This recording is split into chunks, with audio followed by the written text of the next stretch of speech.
Coach Kyle here. I've received multiple questions about what is Beast, what are we trying to do with Beast, and I'm going to be walking you through today what is Beast and what are we trying to do with it. What is the objective? What is the outcome? What are we offering? The system that comes with it, the whole program. I'm going to explain that to you right now, what we are doing with Beast and how it's different. Okay, so I want to make sure everybody can hear me and that we're in this and ready to go, but I'm just going to explain the entire process of what we're trying to achieve with Beast. Okay, so to make sure we understand, just to recap as you're jumping into this live, give me a thumbs up if you can hear. And like I said, we're going to be discussing anything and everything regarding Beast, because I've received multiple messages, probably around 250, 300 messages in the last 3 days. What is Beast? What are you trying to do? What's the objective? What's the outcome? So I'm going to walk you through all of that and more, and then I'll save this later. And if you find value from this, share this with somebody to help explain the process of what we're trying to achieve and do. So I'm going to show you right now, okay? So here's the logo of Beast. And I'm going to walk you through the processes that we're trying to achieve with the organization. So today we're going to figure out what is Beast and the three main objectives that we have with it. Okay? So the first part of this is development. The second part is education. The third part is events. So development is the training aspect. So how players train, why they train, and what they do. That's development. Education is parent, coach, staff, education. Anything regarding the game, education aspects. Okay, and then the final one is events. These are like tournaments and leagues that we're looking to run to help just really meet players at where they're at and their certain needs. And again, I'm going to go through all of this right now just to explain step by step what each one means and what it does. Okay, just because I've been getting way too many questions about it. And it's fair questions to have. So to be completely honest with you, Beast and what it's about is, if I put it to you this way, if I knew what I knew now, back when I was a young kid, I would not be here today talking to you guys. I would not be here today talking to you and doing what I do now in terms of trying to educate parents, in terms of the aspects to be successful in USU soccer. And the reason for that is, I think what is undervalued is what I call football heritage. And you've probably heard other people say about it and talk about it. But heritage is that you have that background. It's like in your blood. So like when I was a kid, my parents didn't have heritage in sport in general, but definitely not football. So like my parents never played sport at a high level. In fact, I don't even think they played a sport in high school. So without playing a sport in high school or above, then they don't have the experience, the knowledge, the education to be successful. So I've gone through now as a 31-year-old man, gone through way too much education processes here to help understand what it takes, what's necessary, what's critical, the steps that need to be required. And I had to learn all of this with some help from my parents, but me going through all of this and figuring out what works and what doesn't work. But the heritage part is so important because people that have, like let's look at the player that Man City just signed, Sullivan from Philadelphia Union. I don't know if people know this. This is not some sort of like random thing that happened. There was potential for success. Dad was a professional player. Mom was a Division I athlete. Then he's got two older brothers that are also the Philadelphia Union. So there's a recipe for success. It's not like it's some sort of fluke that just happened, right? So it's the same thing like if you look at Christian Pulisic's story. He came through because dad knew, got to get you out of the country, son. Was a coach himself, got him into Borussia Dortmund, and went on trials with different clubs, like he went to Chelsea when he was like 10 or something. So heritage is so important when we're talking about getting players out. So like, for example, when I have my son or my daughter, and if they go into football, they're going to have a greater chance of success because of the heritage that I now have developed and compounded in volume. Okay, so hopefully that makes sense. So I wish my family and I had access to Beast and what I know now, and if so, I would not be here today. Okay, so I'm going to dive into all this now. So the first part is the development, right? And we call our program the Obsession Beast. So to quickly highlight what this looks like. Obsession Beast, and the word obsession is because we are obsessed to develop kids with the ability to be successful outside of this country, right? We want to develop kids that can get out of this country to go to a higher level. And we'll start with MLS Academy, but to also get above that. I think there's a higher level, which would be outside the country. So this is our solution to providing players the training necessary that club soccer will not provide. And I put an asterisk here because somebody just say, well, my club does. Okay. So in 99.9% of cases, clubs do not provide this type of training. And where Obsession Beast comes into play is it's just training. We're not even focused on games. We don't touch games. And that's because we want to focus on the individual development using 1v1 through 5v5. So a great example or flip example of this would be if you go to Brazil, not every player, but let's say 70% of them either play street soccer and or futsal. So when I say street, they're really playing futsal, but it's just not formal. So they're playing 1v1 to 5v5. We want to focus and develop those aspects, and we develop Beast that can play here. And once they have those skills, which is the next part, which I got to show you, we help them get out. So our goal here is that a player would be in Beast for 1 to 3 years, and then they would go to bigger and better organizations. So this is not like, hey, you come to us into Beast, and we keep you forever until you're 18 years old, and then you go on to college. No. Our objective with this is the player enters the program. Within 1 to 3 years, we try and help them get out. Now, what I will add to that is we cannot promise you that the player will get out, but what we're trying to do is create the tools and the processes in place to create that final outcome. So our goal is to get you there. Now, I got to be clear, not everybody's going to get to the vacation, right? Not everybody's going to get here. Some players will get there. Some won't. It's just part of the business, right? The reason why I'm here today is because I'm not a full-time professional player. If I knew what I knew now, I have a much better chance of doing that if I knew years ago. So just to highlight, with the Obsession Beast program, development, our goal is for the players to leave in 1 to 3 years to bigger and better opportunities. So that could be, for example, potentially an MLS Academy, professional clubs, and there's things that we're working on in the back end to help players get out. Okay, but obviously the key thing is they have to have the level, and I'll flip it to you this way. So like, for example, I live 35, 40 minutes from Orlando City. If I make a recommendation to Orlando City Academy and it doesn't work out and they think the player like completely tanked, didn't do well, do you think that Orlando City would take my recommendation moving forward? And the obvious answer would be no, they wouldn't. Point blank, simple enough, they would not take my recommendation. And because they want to know that they can have a trustworthy network of people that can help bring them talent. And that goes for anywhere around the world. If you're going to make a recommendation, the player has to be good enough and be able to perform outside of just skill, because skill is a given. You are expected, if you're going to go to an MLS Academy or higher, that you have skill. It's now, what else can the player offer, especially when it comes to mental? Okay, so let's highlight quickly what Obsession Beast is. It's obviously our development platform. Everybody loves this buzzword, but I have to add it. It's club neutral. It's not a club. It's a training center, training program. Right now, it's structured at 4 times a week training. It's 1.5 hours, and I'll expand on that in a second. And then it's focused on what we call individual development. We're using the word individual mastery. We're trying to achieve mastery in the individual performance. And then it's focused on 1v1 to 5v5. So I want to break a couple of these pieces down. Let's start with the 1.5 hours.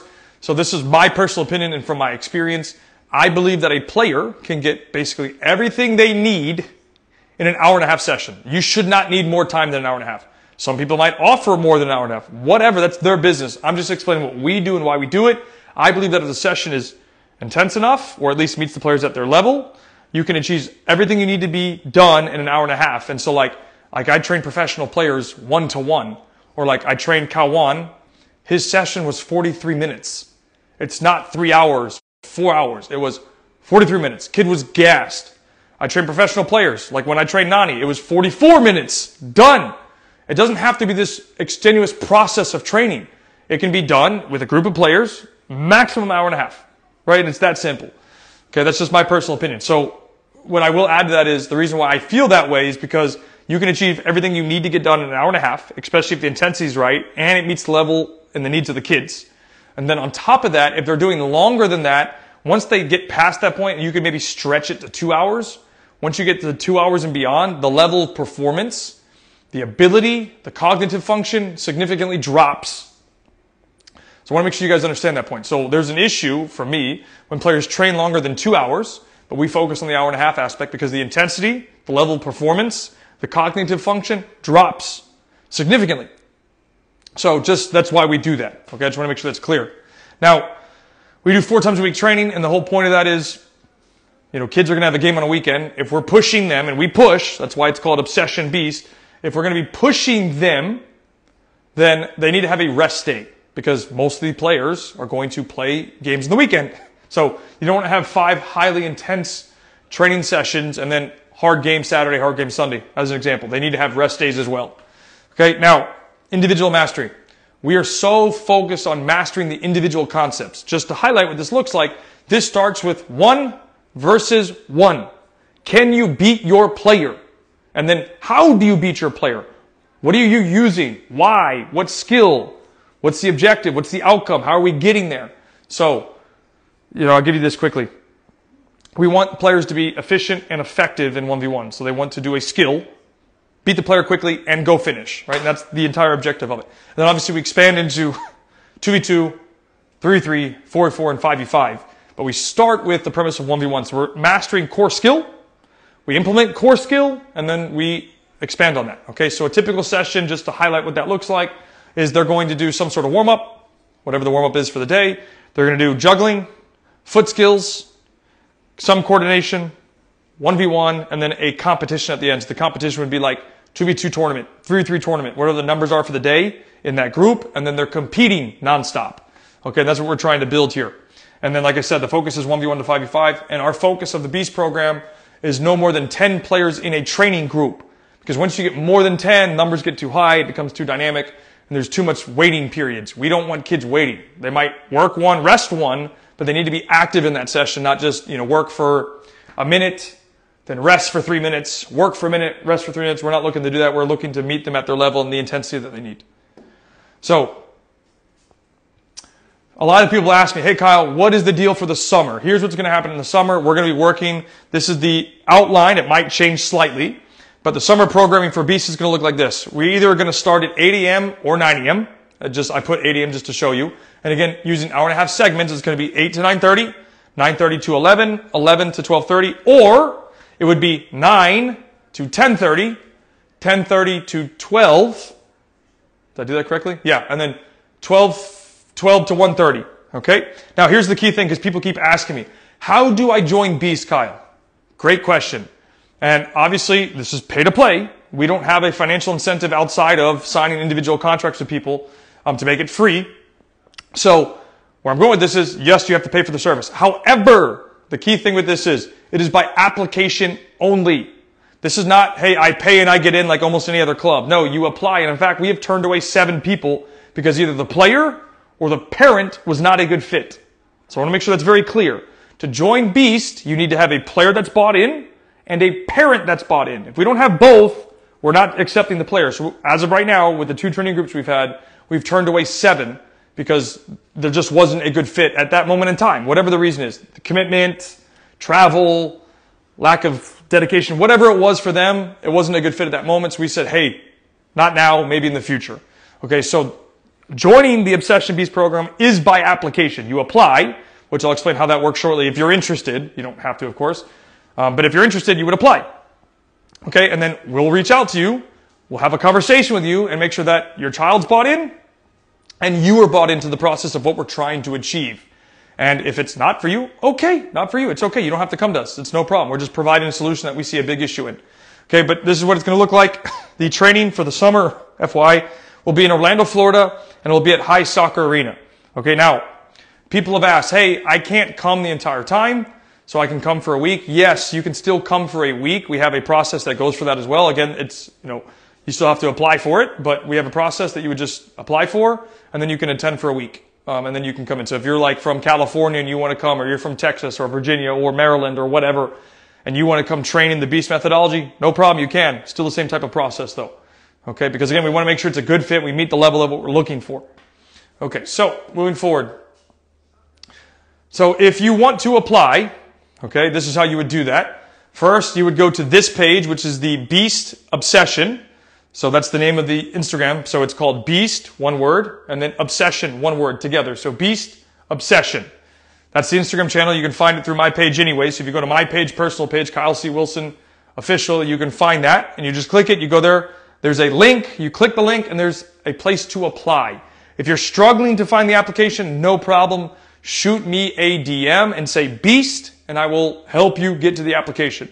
Okay, or somebody on my team will help you get to the application. But anyways, you go to the page, click on the link, and then in the link you'll see a thing to apply to be a Beast, and then that's how you submit your application. And that's how you get into that, at least from an application standpoint. Okay, moving along. So we've also had this question. Hey Kyle, we can't come train with you. We don't have the time to make it out to Orlando, no problem. So one of the things that we're going to be doing starting the summer, at least we're planning on it, is opening an online program. And that would be reflective of what the Beast players are doing. So the kids that are in Beast, you would actually train the exact same methodology, focusing on what they're doing. So it's not all out yet, but we're working on it. And what will happen is, because we've gotten a lot of requests, probably 150 people that have asked about this. And what we're going to have open is a place where you can register online. And you will go through the same type of training session. Obviously, you'll have to set up the equipment yourself that the players are going to do at the same time that we're doing it. So it's basically going to be live, but you register to be in it. It's live. You go through it, and you take the program. Okay, so that's going to be coming here in the near future. Basically, what you're going to need is about a 20 by 20 space, maybe a little bit bigger, maybe 25, maybe less. You know, it just depends on what we're doing for the day. You're going to need 2 balls, or I should say 2 or more balls.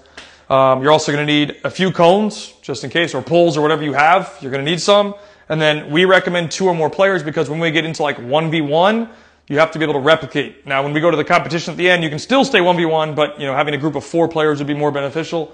And again, more information will be coming. I'm just highlighting that if you've been somebody that has reached out to me, hey, we'd love to come train with you, but can't. Here's an option that's coming here in the very near future for the summer, especially if not throughout the year. Okay, and this will be virtual, like I said, so it'll be online. We'll have good audio so you can hear everything that we're doing, why we're doing it. We'll set it up and help you guys get through it. So, proceeding forward. Okay, so if you want to do the online and that interests you, send me a DM with the word online, and then it's not ready yet, like I said, but once we have the process done, we will let you know how you can register for it. But just send us that DM and we can help you get it set up in the near future if that's something that you want to do when it comes to especially the summer, which is for us about a month away. Okay? And we'll explain how the process will work in greater detail. Okay, so now we're going to be looking at, after we talked about the development aspect, we're going to be looking at education. And this is where I think for most people we can be really game changing. Now, this is not an easy thing to overcome. It's a challenge. But I think for the most part, we have a big issue in this country with a lack of knowledge, a lack of education. So looking at myself, I was the prime example. My parents were the prime example. And what's interesting is I took my own parents through the 3% Parent Blueprint, which you guys already know is available. You can either get it for free, or if you need to take the actual class that has testing, mindset shifts, you get the actual presentation, and you really need help to level up, you can earn the diploma. You can do the paid course as well. Now, again, I took my parents through the entire thing, and they were like, man, Kyle, if we had this back then, it was night and day. And I'm like, I know. And that's why I put all this material out. So we didn't want price to be a barrier, but there are people that, you know, really need the help. They need that reinforcement. Like the biggest thing for me is the mindset shifts. And that's in the paid course. So the mindset shifts are designed for you to agree to say, you know what, I am no longer going to behave in certain ways, for example, on the sideline. Right, so I'm not going to be berating, screaming, yelling at my kids anymore, or anybody's kids for that matter, or coaching, because it's not actually coaching, you're just joysticking to that point. But the point is, you level up in that sense, and you are agreeing to saying, I am not doing this anymore, and I'm going to be improving to do better. Okay, so that's the idea with this. So it's frameworks to help coaches and parents be prepared for the realities of the pay-to-play environment. So like I said, I took my parents through that, and they're like, man, Kyle, if we had this, who knows where you'd be today? And I'm like, I know. And what the great thing about it was we found a coach that cared and knew how to develop. So I always say this, if it wasn't for him, and his name was Paul, if it wasn't for him, I would not even be in this position today. I would probably be a guy that would tell you, kick it, boot it, send it, smash it, shoot it. But because of the upbringing that I had, my parents found a coach that cared and knew how to develop. I stayed with him for, I still call him my coach to this day, to be honest with you. But the point is, like, that's how much respect I have for the guy. But the point is, if it wasn't for him, I would not be here today. That's why I keep telling you guys as parents, and it'll be the same thing for me. Like once I have a kid, I'll take him to a certain point, but at some point he's going to have to leave and go to somebody else. And you got to find a person, a coach that will develop and cares to develop. Let's just use the ages between 5 and 14. If you miss that window, it's over. If your kid is not technically proficient by that age, you're in big trouble for the long run. Okay, but you don't want to be waiting. You want to start that earlier. And there's a bunch of things that go into that, but I'm just trying to highlight the importance of this, why education is so important. Okay, now you also might have noticed I said coaches. Yes, there's a part coming with coaches here momentarily as well. Okay, so the first part of this is the 3% parent blueprint and the 1% parent blueprint. The 3% is already released. In fact, with the 2%, so we have a 3% and 2%. The 2% is like the next step of 3% if you really want to go higher. Okay, and then the 1% has not been released yet. It's done, but we have not released it. It's coming.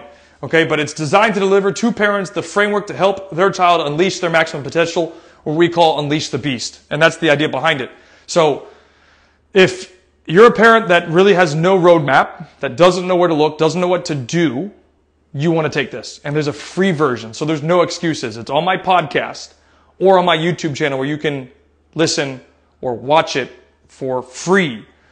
If you want the greater scale, the one that shows you the presentations, the ones that give you the testing, give you the mindset shifts, and then earn a diploma to help you level up, that's where you take the paid course to really help you through. And in fact, we're working with a couple of organizations, including my own, where if parents take and pass the course, they get reduced cost on fees.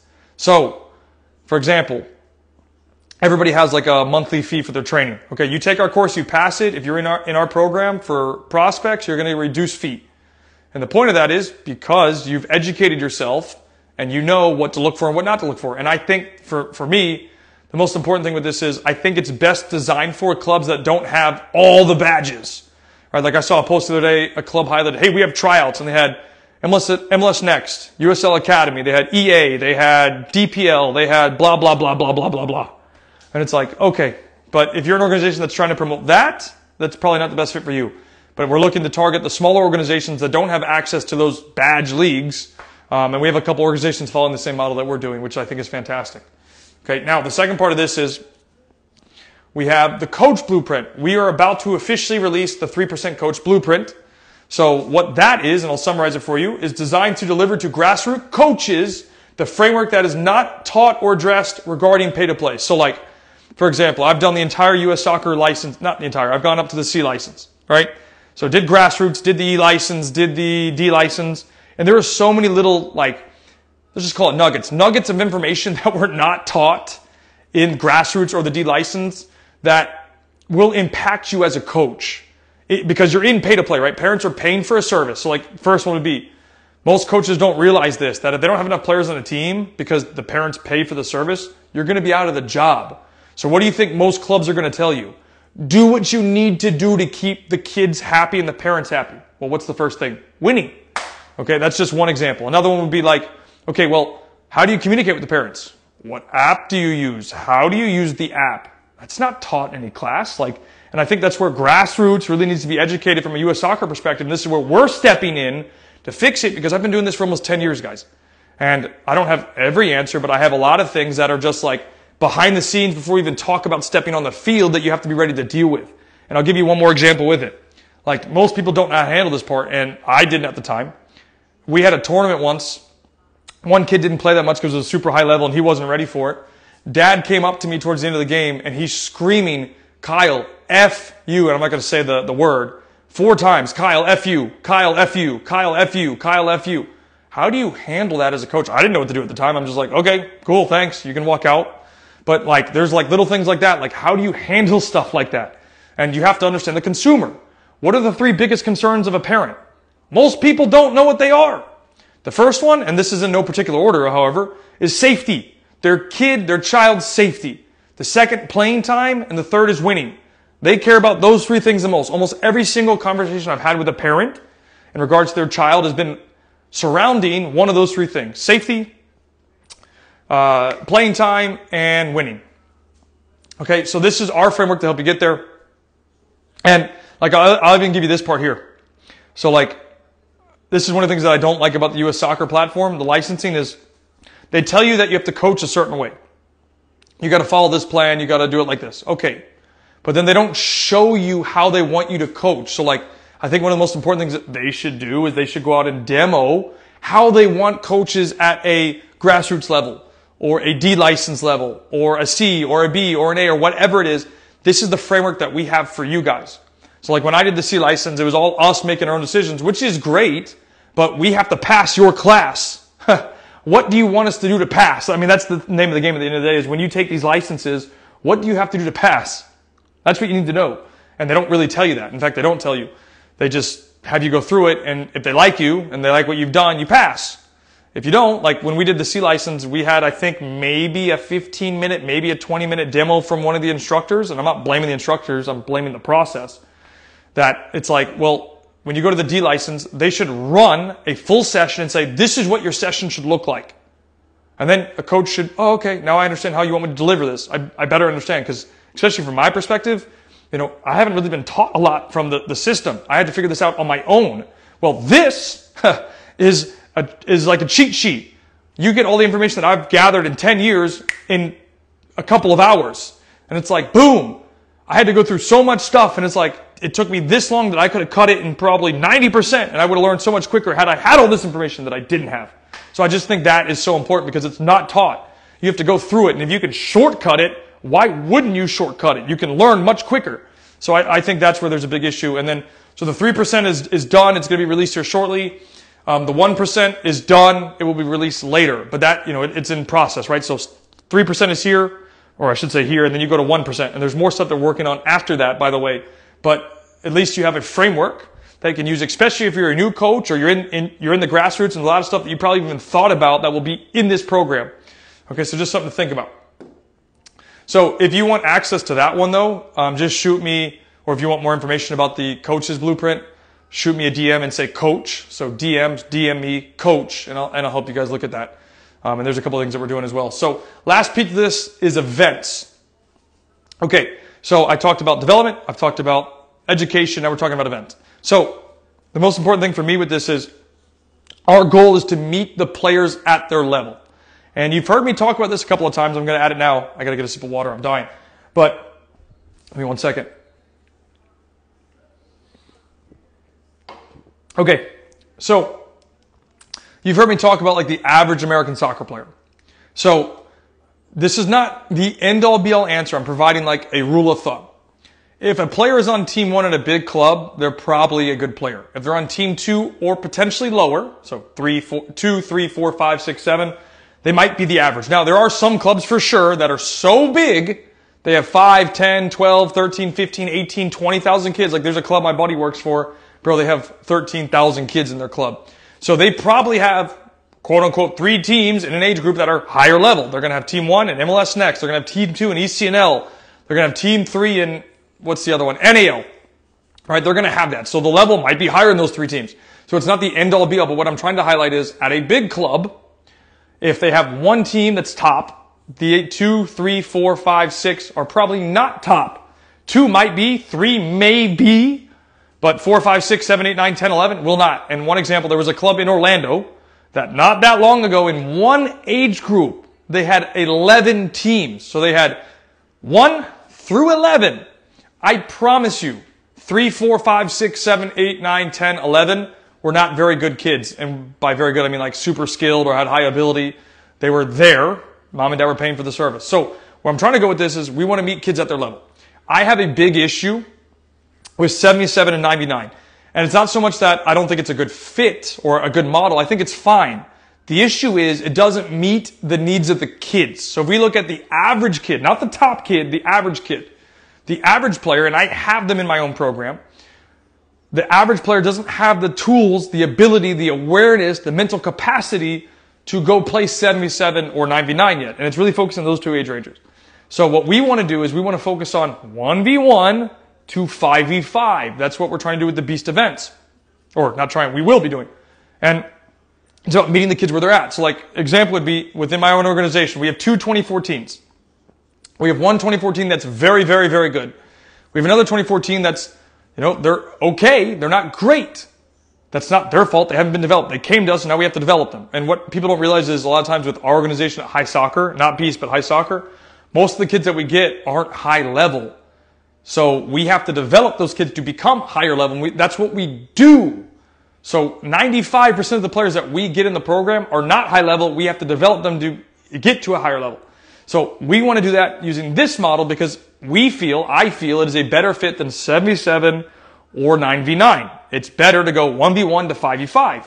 Again, using the models like Brazil or Croatia. If you look at the Croatia Football Federation Development Curriculum, they say for U9, so under 9 to under 11, Do not go above 2v1 in training. Do not go above 2 versus 1 in training for 3 age groups. That's shocking. And you wonder how they've developed a Ballon d'Or winner in 2018, World Cup final 2018, World Cup semifinal, and Nations League's final with a small country of 4 million people, because development is their priority. And they focus on mastering the fundamentals. And that's what we're doing. We're taking players. We're going to master technique. We're going to master game-based situations, which is then that implementation piece. So again, if you look at the Croatian Football Federation Development Curriculum, which you can buy on, I think, Amazon for $50. I feel like it's like My Brain on steroids. You get that book. It's by a guy who was the former technical director of Croatia, Romeo Jozak. That will blow your mind. And you know what the funny thing is? The first skill that they say kids should learn? It's the opposite of what everybody says. Dribbling. Everybody's telling kids to pass the ball. If you look at the graphs that they show and the information and the development prospects and pieces that they put in there, dribbling is the first skill they want taught. That doesn't mean they don't implement passing, but they want kids that can dribble. Okay, and it's just so ironic to me. So anyways, the Beast events, designed to meet players at their level and provide the game experience necessary to unleash the beast. And I'll add this part, right? When you think about kids when they play, like your son, your daughter might be playing 77 right now. 95, 97% of the time, kids are playing one position. Center back, striker, right wing, left wing, goalkeeper. They're not rotating positions, which means they're playing a very small segment of the game. They're playing, like there's 4 phases outside of set pieces. There's attacking, transition to defense, defending, transition to attack. Those are the 4 main elements of the game outside of a set piece. And when you play one single position, so let's say you play striker, you're typically going to be in attacking, you're going to be in transition to attack, maybe a little bit of transition to defense, and very, very little of defending. That's why it's so important for kids to play multiple positions. So when we do things like 2v2, kids get a lot of repetition attacking, defending, and transitioning. All pieces of the game that they need to have to be successful. That's why I'm a big fan of futsal. Because in futsal, you have to attack, defend, transition as a team. And like most people don't know this, but I played on the U.S. national team for futsal, went to the World Cup in 2019 for the U.S. men's national team. I'll add to that, we weren't very good. So like we lost the game against Spain 11-0, which you can watch on YouTube if you'd like.